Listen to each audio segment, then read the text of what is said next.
Okay, so good morning, everyone. As we said, I'm Seffi Cohen. I'm a PhD candidate at Ben-Gurion University, and I'm going to talk about ICU survival prediction using test time augmentation. So in our work, we predicted the chance of survival in ICU admissions, and we've got a data set containing 130,000 admissions from different ICUs. And the data sets contained the medical record based on the first 24 hours of the admission. And this data set take part of a Kaggle competition. Kaggle is the biggest platform for AI competitions, and it's very popular. As you can see in this specific competition, 951 teams participated, and actually our solution reached the first place with 0.915 AUC score. And the data set we've got was a flat data set. That means there is no time series data. They actually aggregated the time series data, the vitals and the lab results, and to 186 flat features with no repeat visits, just one record for each patient. And our solution was classical, straightforward ML pipeline with EDA, data imputation, feature extraction, feature selection, and modeling. But because of the data set was so flat, we focused on the modeling and the ensemble method. And we actually applied stacking. Stacking is a meta model, a meta learning method that actually use the output of the models in phase one, in layer one, that trained on the raw data, on the data set, and it used this this output as the input of the layer two.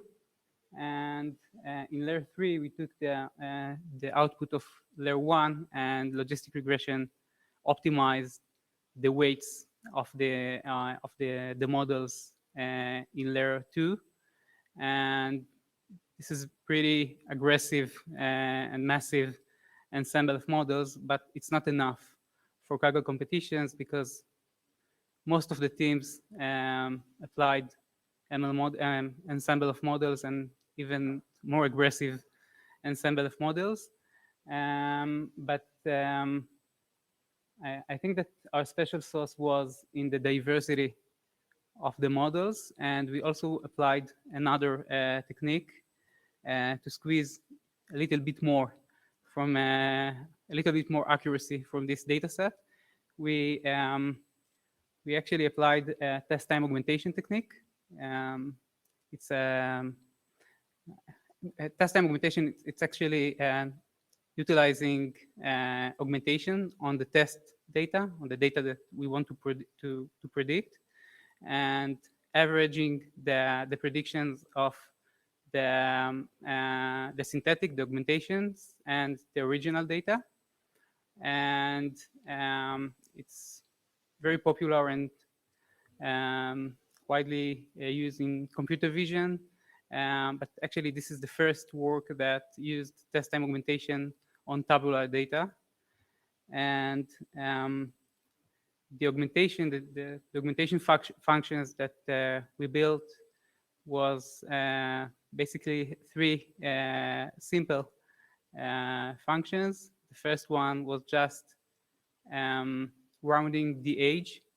So we actually produced more data, more synthetic admissions with different age. Another one was with the opposite gender, and another transformation with a different ethnicity.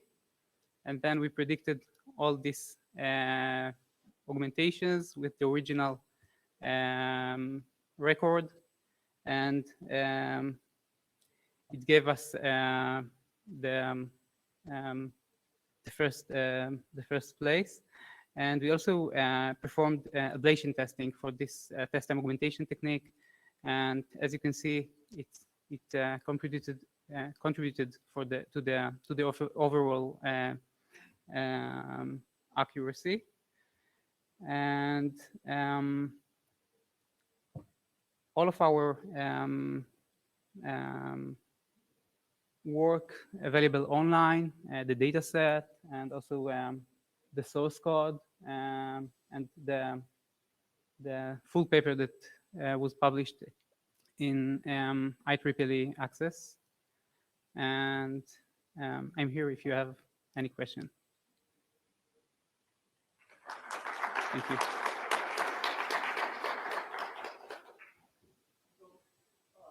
You're doing stacking of stackers.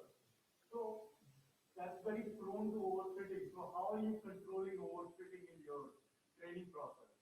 Okay, so this technique called actually deep stacking. It's more than one layer of stacking. And if I understand your question, you ask how I controlled all the models. I mean, stacking is a supervised algorithm, right? So it keeps training on the training levels again and again and again. Yeah. Overfit. So did you do any sort of like cross-validation, metric cross-validation? Yeah. In order to make sure that that doesn't happen too much, you can't avoid it, but you don't want it to get out of control either. Yeah, so we did it with tenfold cross-validation, and of course you training the meta learner with out-of-folds predictions, and then you avoid the overfitting that you're talking about. Yeah.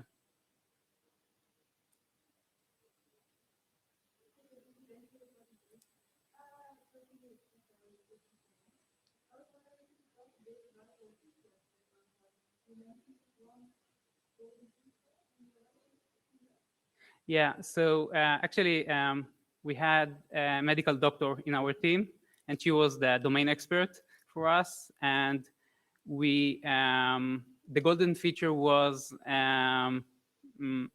some feature that she engineered. We called it should be death because the vitals was closely to a deaf person with close to zero heart rate and some other anomaly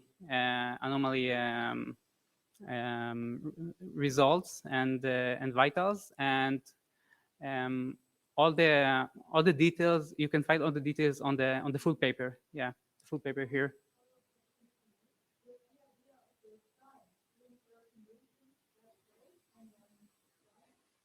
Sorry.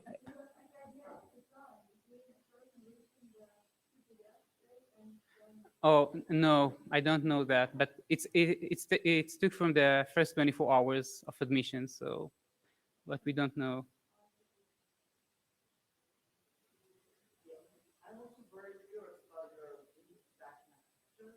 Mhm. Do you have any rationale behind this architecture? How do you think that is kind of very interesting architecture? What's the general? Okay, so actually, diversity is the secret here.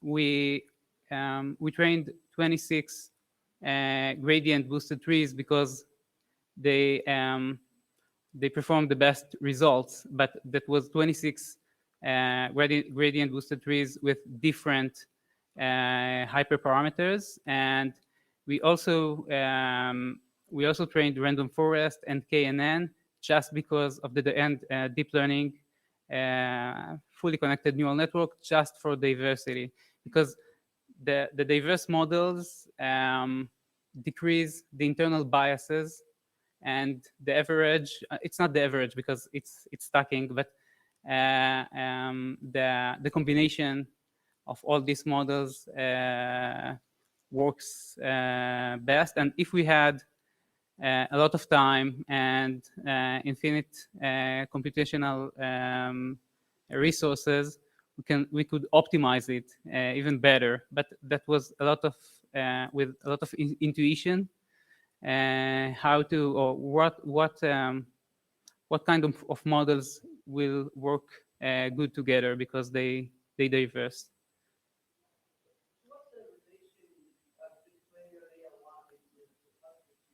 Okay, so you actually forward the output of layer 1 to layer 2, and layer 3, it's just logistic regression. So actually think about the coefficients of the logistic regression as the weights of the layer 2 outputs, of the layer 2 probabilities.